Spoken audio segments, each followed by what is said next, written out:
நம்ம பெர்ஃபார்மன்ஸ் மெட்ரிக்ஸ்னா என்ன அண்ட் அதை எப்படி கால்குலேட் பண்ணணுங்கிறத டிஸ்கஸ் பண்ணலாம். ஒரு ப்ராசஸோட பெர்ஃபார்மன்ஸை மெஷர் பண்ணுறதுக்கு மேஜராக பார்த்தீங்கன்னா 2 மெட்ரிக்ஸ் வந்து யூஸ் பண்ணுவாங்க. ஒன்று டிஃபெக்ட்ஸ் பெர் யூனிட், இன்னொன்று பார்த்தீங்கன்னா defects per million opportunities. DPU இதோட ஃபார்முலா பார்த்தீங்கன்னா DPU equal to number of defects divided by total number of units. அதுவே டிபிஎம்ஓவை கால்குலேட் பண்ணுறதுக்கு ஒரு டிஃபெக்ட் வர்றதுக்கான ஆப்பர்ச்சுனிட்டியை 1 மில்லியனால் மல்டிப்ளை பண்ணுவாங்க.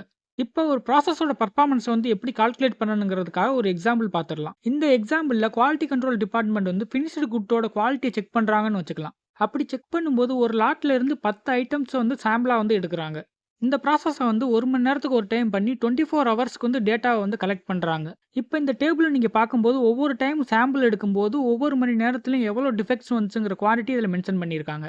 ஒருவேளை குவாலிட்டி டீம் வந்து இந்த மாதிரி மெஷர் பண்ணும்போது அந்த ஏற்படக்கூடிய அந்த டிஃபெக்ட்ஸோட குவான்டிட்டி பார்த்தீங்கன்னா கண்ட்ரோல் லிமிட்டை விட அதிகமாக இருந்துச்சுன்னா அதுக்கு நெக்ஸ்ட் டேல வந்து ப்ரொடக்ஷனை வந்து ஸ்டாப் பண்ணிடுவாங்க.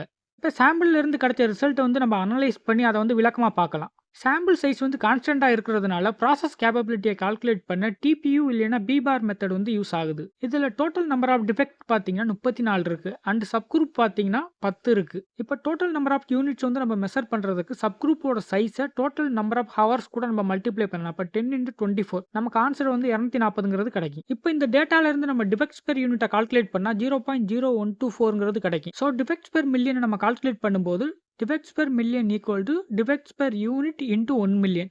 ஸோ நமக்கு ஆன்சர் வந்து 1,41,666.66 கிடைக்குது. இப்போ நம்ம டிஃபெக்ட்ஸ் பெர் மில்லியன் ஆப்பர்ச்சுனிட்டி டேபிளில் பார்க்கும்போது ப்ராசஸ் வந்து 2.6 சிக்மா இல்லைன்னா 86.4% ஆஃப் ஈல்டில் வந்து ஒர்க் பண்ணுதுங்கிறத நம்மளால் சொல்ல முடியும்.